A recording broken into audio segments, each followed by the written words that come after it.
Good evening, everyone. Evening, sir.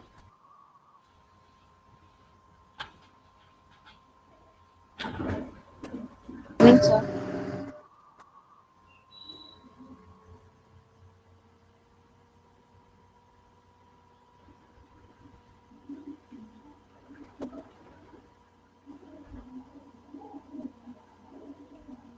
The weather is very bad here, and the light also electricity is on from the last 12 hours. पता नहीं कितने देर अभी चल पाएगी class क्योंकि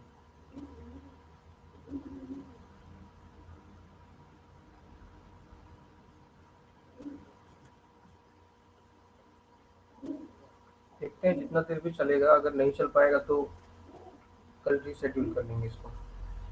ठीक है,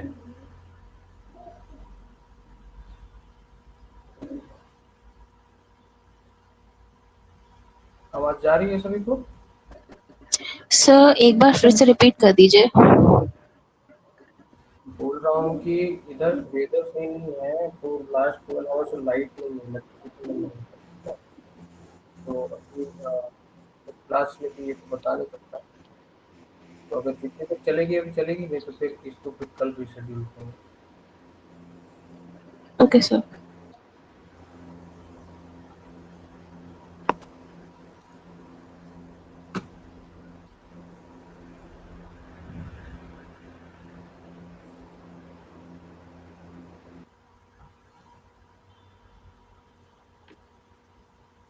स्टार्ट करते हैं फिर।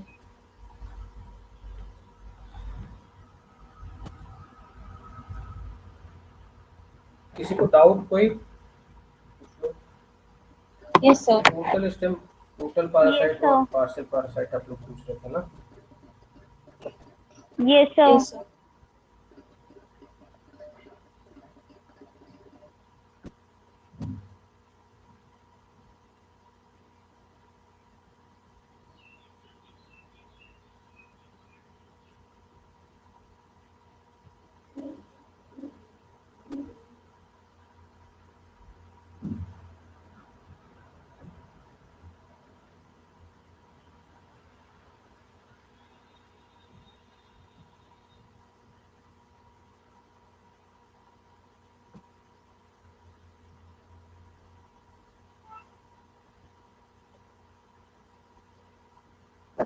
ठीक है, टोटल पैरासाइट है मतलब कि क्या हुआ? It is completely dependent, completely dependent.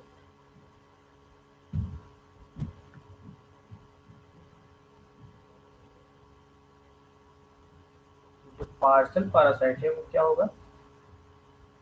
Dependent up to certain limit.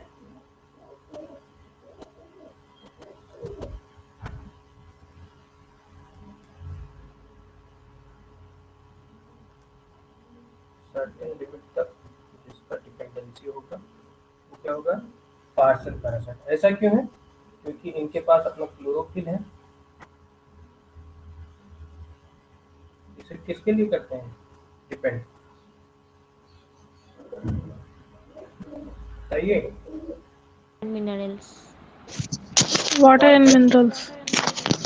Water, minerals and organic nutrients.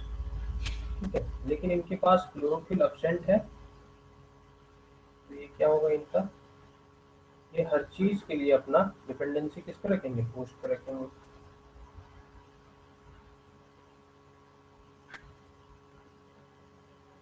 ठीक है, इसीलिए इसको क्या बोलते हैं?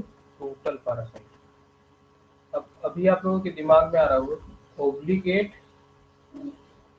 एंड फैकल्टेटिव में फिर क्या डिफरेंस हो जाएगा?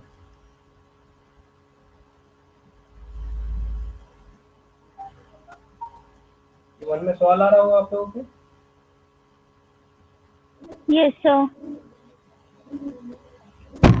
तो देखिए ओब्लिगेट क्या होता है, देख वैसे पैरासाइट जो बिना अपने होस्ट के जिंदा नहीं रह सकते। क्या है? Can not live without them.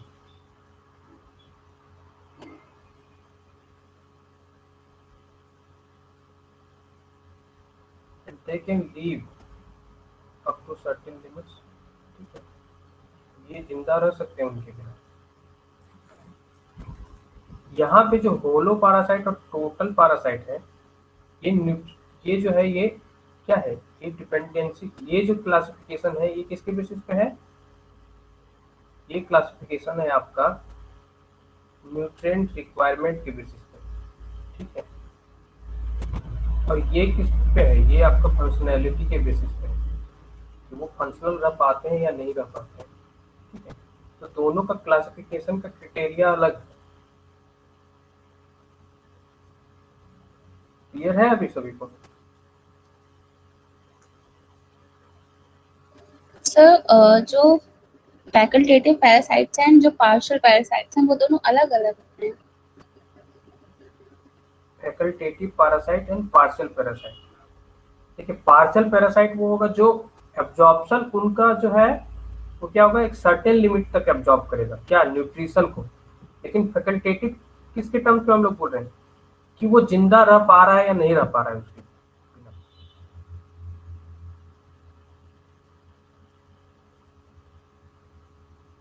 यहाँ पे न्यूट्रिशन के बेसिस पे क्लासिफिकेशन, दोनों सेम नहीं है, दोनों डिफरेंट है।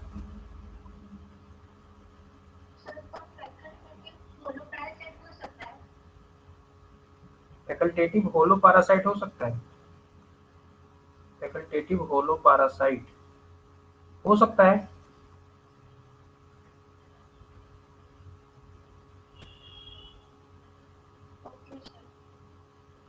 सर एग्जाम्पल दे दीजिए इसका। किसका? टोटल पैरासाइट का? फैकल्टेटिव होलो पैरासाइट का।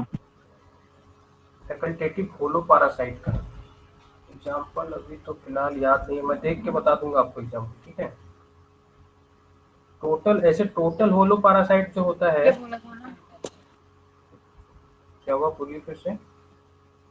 सर मैं कह रही हूँ कि आपने जो एग्जाम्पल बोला था ना, फैकल्टेटिव स्टेम होमो पैरासाइट और हेमी वाला, होलो और हेमी, हाँ सर फिर वो सर्च किया था सर, बट वो मिल ही नहीं रहा कहीं भी। नहीं मिल रहा है आपको एग्जाम्पल? सर नहीं चलिए मिला, नेक्स्ट वो क्लास कहीं में, भी नहीं मिला। चलिए ठीक है मैं बता दूंगा आपको।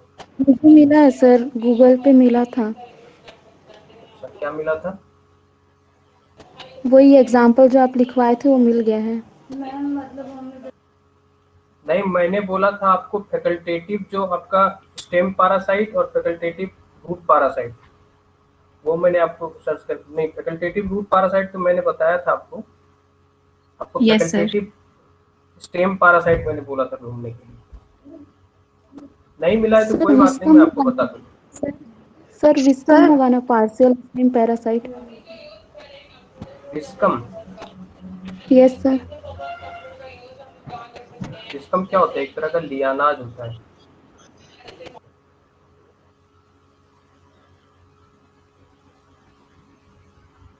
मैं ये क्लियर कर दूंगा आपको देख के। ठीक है,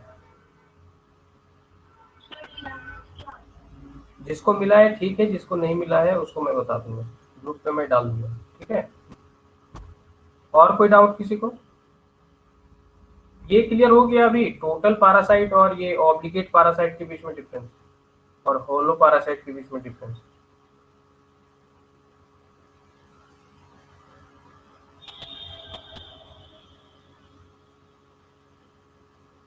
हेलो,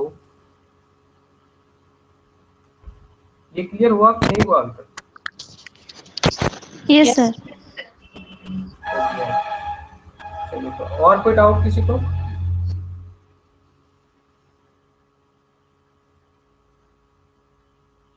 फाइनेंशियल्स वाला देखा फिर? क्या बोल रहे हैं? सर फाइनेंशियल्स वाला देखा आपने? हाँ हाँ हाँ, वो बता दे रहा हूँ।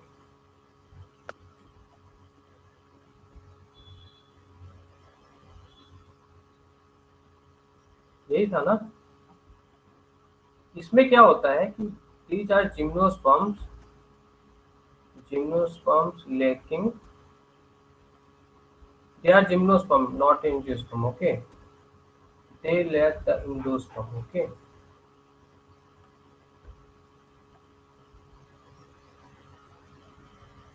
इसको नोट डाउन कर लीजिए। ये ऑर्डर ऑफ जिम्नोस्पर्म है जिसमें कि एंडोस्पर्म प्रेजेंट नहीं होता है। बाकी जो रेस्ट ऑफ द जिम्नोस्पर्म है उनमें क्या होगा, हैप्लॉइड एंडोस्पर्म जो होगा वो प्रेजेंट होगा। क्लियर है अभी आपको? Yes sir.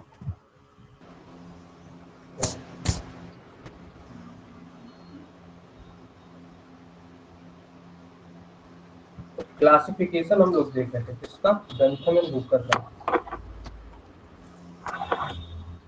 क्या क्लासिफिकेशन था, कहाँ तक देख लिया था हम लोगों ने? डिवाइड हो गया था डायकॉट में, मोनोकॉट और जिम्नोस्पर्म, ओके। अब हम लोग देखने वाले हैं डायकॉट के अंदर जो क्लासिफिकेशन होगा उसको। तो डायकॉट में जो है सबसे पहला क्लासिफिकेशन हम लोग देखेंगे। सर किसी का माइक ऑन है।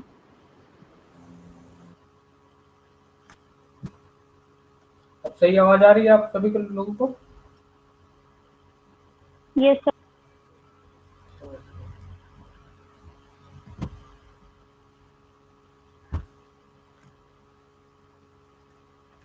तो डायकॉट के अंदर हम लोगों को क्लासिफिकेशन देखना है। तो डायकॉट जो है उनको क्या किया गया, ऑब्जर्व किया गया, ठीक है। कैसे ऑब्जर्व किया गया? डिफरेंट प्लांट्स को लिया गया जो डिफरेंट एनवायरनमेंट में मिलते थे अलग अलग प्लेसेस में फ्रॉम द इंटायर वर्ल्ड, और उनका जो नॉर्मल फीचर्स है जो हम लोग क्या कर सकते हैं नॉर्मली अपनी आंखों से विदाउट अनएडेड आई जो हम लोग देख सकते हैं, उसके बेसिस पर मॉर्फोलॉजिकल फीचर्स पे जो क्लासिफिकेशन, तो जो क्लासिफिकेशन हुआ उसमें 3 क्लास में बांटा गया। क्या क्लास था? सबसे पहला जो तक क्लास था वो क्या है आपका, पॉलीपेटली। पॉलीपेटली। दूसरा जो क्लासिफिकेशन था वो क्या था, कैमोपेटली। कैमोपेटली। जो थर्ड वन था वो क्या था, बताइए किसी को याद? कल किसी कोई बोल रहा था कि मुझे याद है। मोनोक्लेमाइडी। मोनोक्लेमाइडी। मोनोक्लेमाइडी। मोनोक्लेमाइडी।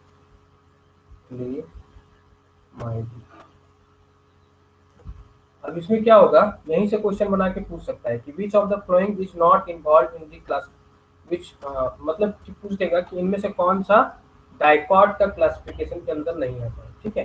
अब क्या क्या करेगा, ये 3 तो रहेगा ही, साथ में कोई एक दे देगा जो मोनोकोट का रहेगा, ठीक है।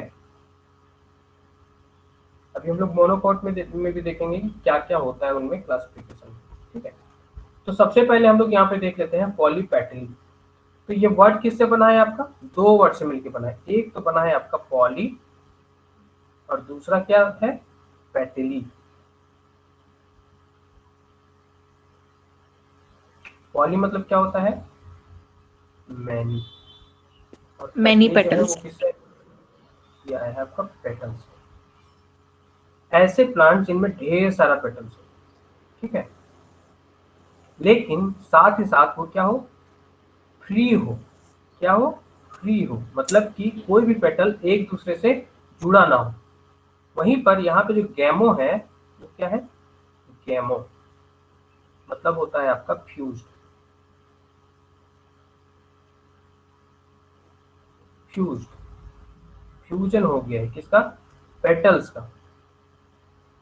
पेटल्स का फ्यूजन होने के कारण यहाँ पे क्या हो गया, सिंगल रिंग के तौर जैसा हम लोग को दिखेगा पेटल्स, ठीक है। फ्यूज्ड रिंग, फ्यूज्ड पेटल्स, ठीक है, फ्यूज्ड पेटल्स। तो ये हो गया गेमो। उसके बाद क्या है, क्लेमाइडी। क्लेमाइडी मतलब क्या होता है, कोई बताएगा? Sir absent, petal absent. Petal absent. Yes sir. क्लेमाइडी का मतलब पेटल अब्सेंट होता है। सर डिफरेंशिएशन नहीं हो पाता। सर इसमें डिफरेंशिएशन नहीं पेटल होता। सेप्लॉइड होती है। पेटल्स क्या होते हैं? सेपल और पेटल का सेप्लॉइड, डिफरेंशिएट नहीं होता है, एक ही होता है, सेपल लाइक टेपल होते हैं। होता है। सेप्टल्स लाइक होते हैं। और कोई?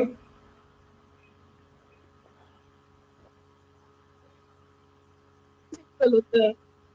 इसमें सर पेरियन तो होता है ना, सेपल और पेटल को डिफरेंशिएट नहीं कर पाते हैं। हाँ, पेरियंट प्रेजेंट होगा।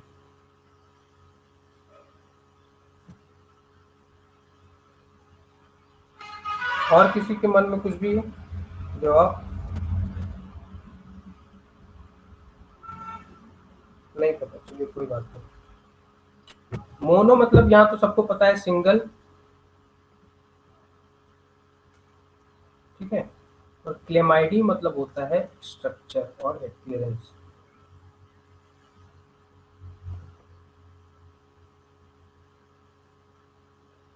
ऐसा स्ट्रक्चर जिसमें कि एक ही जैसा सब कुछ दिखेगा, यानी कि सेपल्स और पेटल्स ये दोनों क्या दिखेंगे?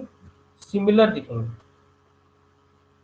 There is no differentiation, no differentiation, you can not differentiate, मतलब आप अंतर नहीं बता सकते दोनों में कि कौन सा पेटल है और कौन सा सेपल्स है।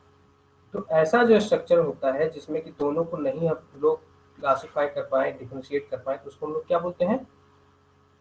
बताइए। Perianth variant. पेरियंट। पेरियन। अब और क्लियर है सभी को? टेपल्स। हाँ, perianth, unit of perianth is called tepal. जैसे कि टेपल्स। आपका जब कैलिक्स बोला जाता है तो कैलिक्स का यूनिट क्या होता है आपका?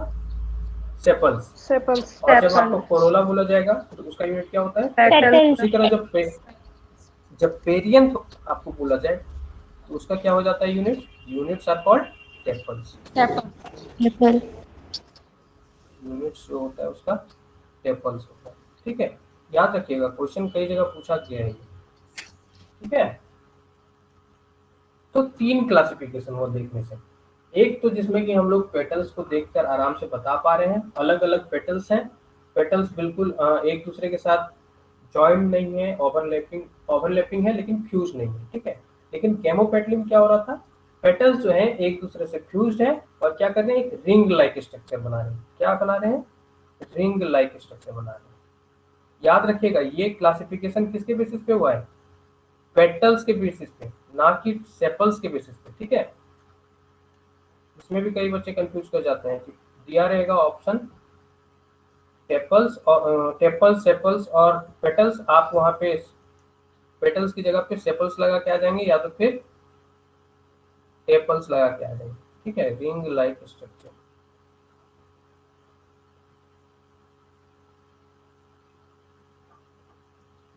केमोपेटली में आपका रिंग लाइक स्ट्रक्चर होगा। तो ये आपका हो गया बेसिक क्लासिफिकेशन जो कि देखने को मिला। इसी को जब बेंथम हुकर ने लिखा तो क्या लिखा इन्होंने? अलग से लिख देता हूँ, अलग पेज पे। सबसे पहले क्लासिफिकेशन में लिखा उन्होंने, क्या लिखा? कि कोरोला ऑफ डिस्टिंक्ट पेटल्स। क्या लिखा? कोरोला ऑफ डिस्टिंक्ट पेटल, मतलब कि बिल्कुल अलग अलग पेटल्स जहाँ पे हैं उसको हम लोगों ने बोला, क्या बोला?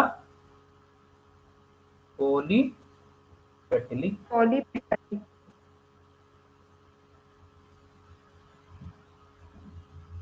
पॉलीपेटली, ठीक है।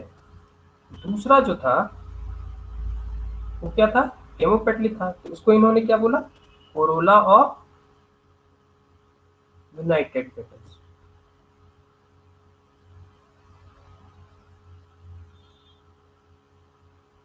ये लाइन दे के डायरेक्ट आपको पूछा जा सकता है कि ये कौन सा क्लास, ठीक है। हेमोपेटली।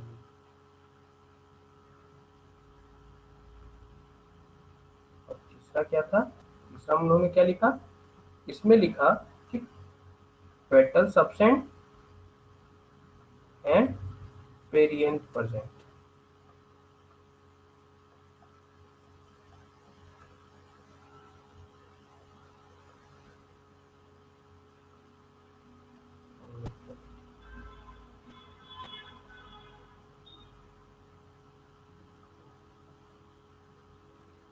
अब क्या हुआ कि इसके बाद क्या किया गया, फिर इनमें फर्दर क्लासिफिकेशन किया गया।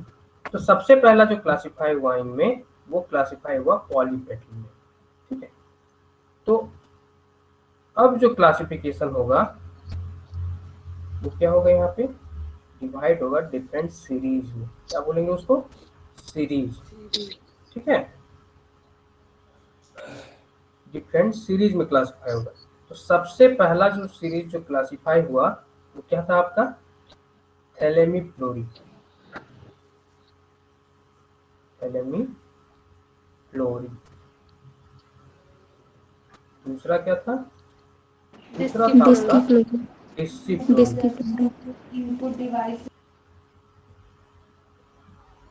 तीसरा क्या था? कैल्सिफ्लोरी। काफी बच्चों को याद है, चलिए अच्छा है, रिविजन साथ ही में हो जाएगा अभी और फिर से पढ़ने की जरूरत नहीं पड़ेगी। थैलेमीफ्लोरी, ये थैलेमीफ्लोरी, ये वर्ड किससे आया है? सबसे पहला जो वर्ड है वो क्या है? थैलेमस। थैलेमस। वैसे फ्लोरी, क्या फ्लोरी का मतलब क्या होता है? फ्लावर। वैसे फ्लावर जिनके बेस पे थैलेमस लाइक स्ट्रक्चर हो उसको क्या बोलेंगे? थैलेमीफ्लोरी, ठीक है। और वैसे फ्लावर जिनके बेस पे डिस्क लाइक स्ट्रक्चर हो उसको क्या बोलेंगे? Disc like structure, that are called disciflorae. And calyciflorae किसको बोला गया? जहां पे, बताइए, cup like structure, cup like structure हो। कप लाइक स्ट्रक्चर हो, कप लाइक स्ट्रक्चर हो।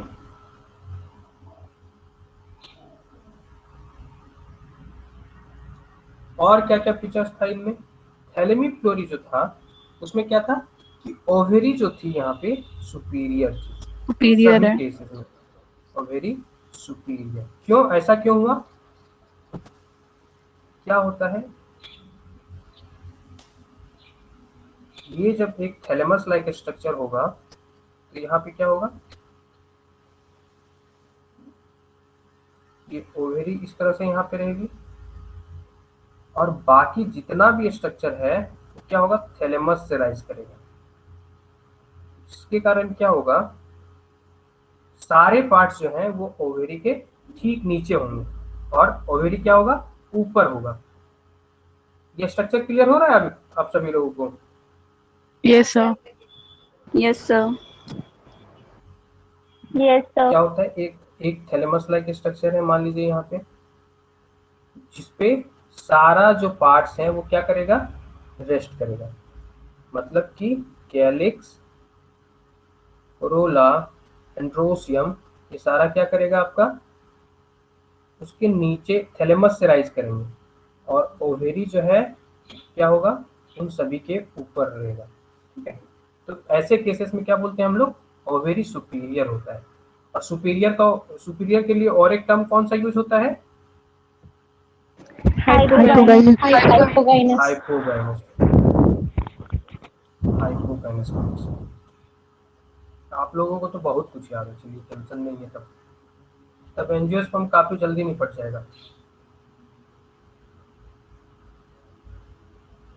बायोकेमिस्ट्री इतना याद होता तब ना आप लोगों को, वो तो खत्म होने का नाम ही नहीं ले रहा है।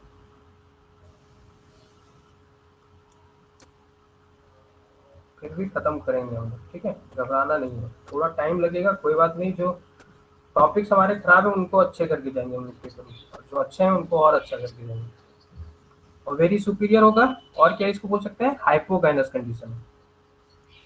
Hypogynous condition. यहाँ पे क्या होता है? डिसिफ्लोरी में क्या होता है बताइए? डिस्क यहाँ पे क्या होगा? नेक्टरी डिस्क प्रेजेंट होती है Superior ovary ओवरी के नीचे। ओवेरी सुपीरियर होगा यहाँ पे भी, चलिए सही है। और क्या होता है? डिस्क लाइक स्ट्रक्चर प्रेजेंट होता है। वो डिस्क किस चीज की डिस्क होती है? इन्वॉल्यूकर की। नेक्टरी डिस्क नेक्टेरिफेरी डिस्क, ठीक है, नेक्टेरिफेरस डिस्क, नेक्टर, जिसमें कि नेक्टर मतलब क्या होता है? नेक्टर क्या होता है बताइए? पॉलिनेशन के लिए जो मिल्की सब्सटेंस होता है। सिक्रेशन, शुगर सिक्रेशन जो प्लांट से होता है उसको हम लोग क्या बोलते हैं? नेक्टर बोलते हैं। जिसको क्या करता है? पॉलिनेशन के दौरान जो इंसेक्ट होते हैं वो नेक्टर लेने आते हैं और पॉलन ग्रेन्स लेके जाते हैं साथ ही साथ, ठीक है। नेक्टेरिफेरस, नेक्टेरिफेरस डिस्क। और ये डिस्क क्या करता है? ये डिस्क करता है आपका सराउंड। किसको सराउंड करेगा? ओवरी को। Ovary. Nectariferous disc surrounding the base of ovary.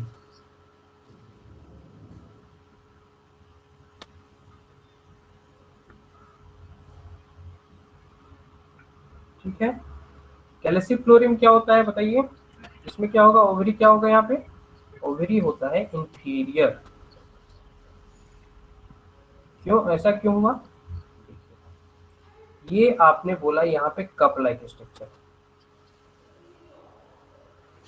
ऐसे ही होता है कप। ये cup like Yes, sir. Structure जैसा दिख रहा है, ठीक है। Yes, बस sir. यहाँ पे थोड़ा सा sir. पकड़ने के लिए हैंडल नहीं बनाया हमने। कप लाइक स्ट्रक्चर है। ये क्या होगा यहाँ पे? ये यहाँ पे आया आपका गैनोसियम।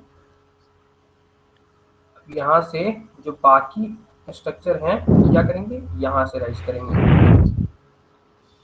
ठीक है। तो यहाँ पे हम लोग देख रहे हैं कि बाकी सारा स्ट्रक्चर क्या हो रहा है? गाइनोसियम के ठीक ऊपर हो जा रहे हैं और गाइनोसियम नीचे हो जा रहा है, ठीक है। इसीलिए ये क्या हो जाएगा? ओवरी यहाँ पे इंफीरियर हो जाएगी। इंफीरियर को क्या बोलते हैं? एक और टर्म क्या है? एपिगाइनस। Epigynous. एपिगाइनस। एपिगाइनस। कुछ यहाँ पे सीरीज के अंदर हम लोग कुछ देखेंगे कोहर्ट्स और ऑर्डर, जहाँ पे क्या होता है? पेरीगाइनस भी पाया जाता है। और पेरीगाइनस, पेरीगाइनस मतलब क्या होता है? Half inferior half inferior. Half inferior और हाफ सुपीरियर, हाँ superior। ठीक है। इंफीरियर। तो ये आपका यहाँ पे हो गया सीरीज। कितने सीरीज आए पॉलीपेटली के अंदर बताइए? 3। 3, ठीक है। अब इसके बाद हम लोग देख लेते हैं, इसमें देखेंगे हम लोग। अब इसके बाद हम लोग आ जाते हैं गेमोपेटली में। गेमोपेटली,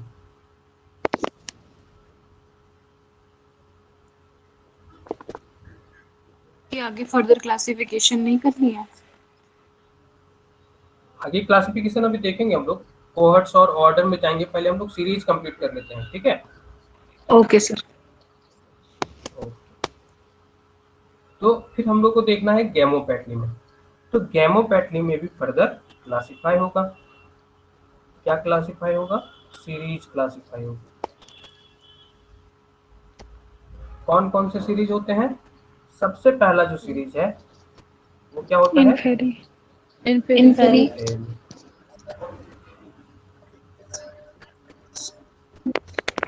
क्या होता है इन्फेरी में? जैसा कि नाम बता रहा है, क्या होती है? Ovary inferior. ओवरी इंफीरियर होती है।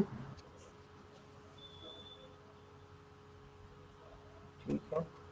दूसरा क्या होता है इसमें? हीट्रोमरी। हेट्रोमेरी। हेट्रोमेरी। हेट्रोमेरी। इसमें क्या होता है? ओवरी क्या होती है इसमें? सुपीरियर होती है।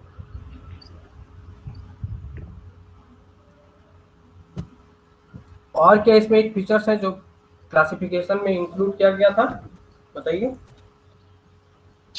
Carpel more than 2। Carpel more than 2 और क्या था? सर स्टेमन्स कोरोला के नंबर के बराबर ही होते हैं। Stamens as many as corolla lobe. Double होते हैं।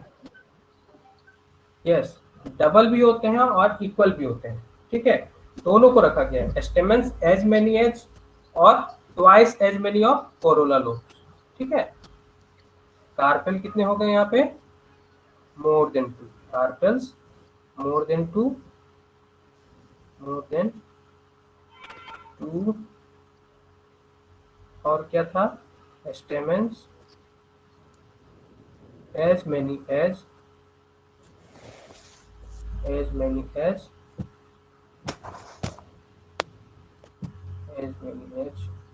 or twice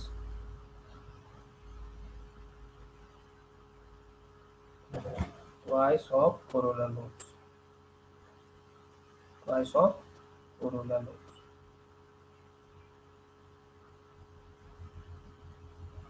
ठीक है।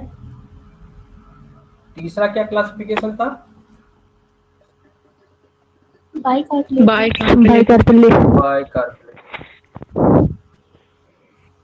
जैसा कि नाम बता रहा है 2 कार्पेल होगा, ठीक है। लेकिन इसमें ओवेरी क्या होती है? सुपीरियर। सुपीरियर ही रहेगी, ठीक है, ओवेरी सुपीरियर। और जैसा नाम बता रहा है यहाँ पे कार्पेल यूजुअली 2 कार्पेल क्या है? 2 है आपके। और क्या होता है? स्टेमन का फीचर क्या होता है इसमें? सर कोरोनेट पे होता है, कोरोला क्या लोब्स होता के है? अल्टरनेट पे। कोरोला लोब्स जो होते हैं उनके अल्टरनेट पे होता है, इक्वल नंबर में होता है या उससे कम होता है। Stamens as many as corolla lobes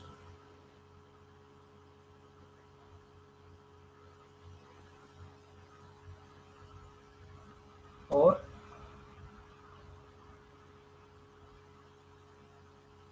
less, ठीक है, या तो उतना ही होगा या तो उससे एक तो कम हो, ठीक है। तो ये भी कितने सीरीज में बट गया? 3 में, ठीक है। कोई डाउट अभी तक किसी को? No sir.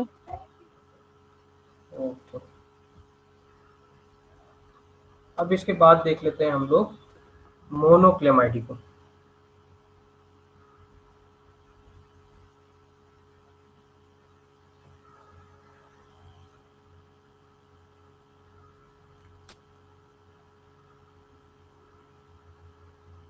कितने सीरीज में बटा है मोनोक्लेमाइडी? 8।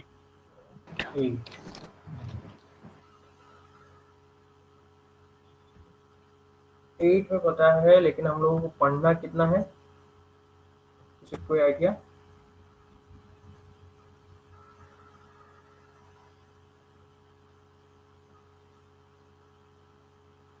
हमारे सिलेबस में मेनली 3 है, ठीक है। ऐसे हम लोग 8 का नाम देख ले रहे हैं, लेकिन पढ़ना हमें 3 ही है। कौन कौन सा? कर्व एम्ब्रियो, यूनिसेक्सुअल और माइक्रो एम्ब्रियो, ठीक है। लेकिन नाम हम सारे देख लेते हैं। कर्व एम्ब्रियो फर्स्ट है। कर्व एम्ब्रियो क्या होता है? इसका फीचर जैसा कि नाम बता रहा है, एम्ब्रियो क्या होता है? कर्व होता है। एम्ब्रियो क्या होगा? कर्व है। और क्या फीचर होता है इसमें? कर्व होने के कारण ये क्या करेगा? ओवेरी को राउंड करेगा,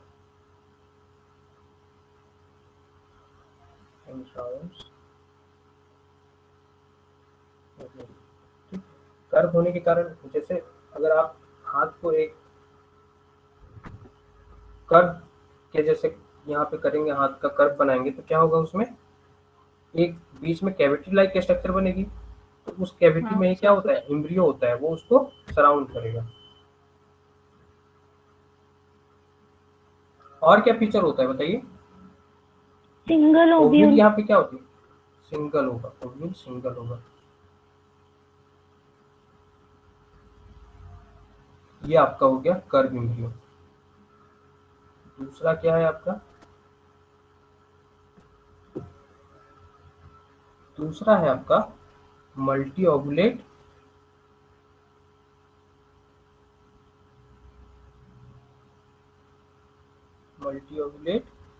एक्वाटेसी।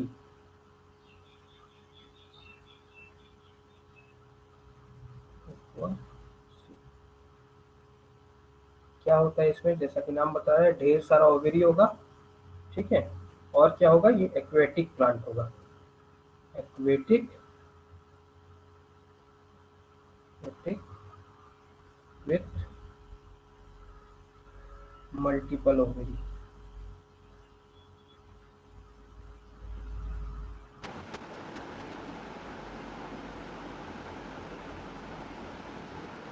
एमएससी के बाद एक एग्जाम होती है। कौन सा एग्जाम होता है? वो एग्जाम होता है बायोडायवर्सिटी ऑफ इंडिया की तरफ, ठीक है। अगर आपको एंजियोस्पर्म पूरा याद है, पूरी तरह से कमांड है, तो क्या होता है उसमें? उसमें सिर्फ इंटरव्यू लिया जाता है, कोई भी पेपर नहीं होता है। आप एग्जाम का फॉर्म डालिए, एप्लीकेशन डालिए, और एप्लीकेशन की भी कोई चार्ज नहीं होती है, ठीक है। आप बायोडायवर्सिटी ऑफ इंडिया का जो ऑफिस है कोलकाता में, आप वहाँ पे जाएंगे, आपका इंटरव्यू होगा, और आपको सिर्फ और सिर्फ एंजियोस्पर्म से क्वेश्चन पूछा जाता है। अगर आप उन इंटरव्यूअर को अगर खुश कर पाए तो आपका जॉब पक्का है, और अगर नहीं खुश कर पाए तो जॉब नहीं मिलेगी। और सिर्फ उसमें क्या पूछा जाता है? सिर्फ और सिर्फ एंजियोस्पर्म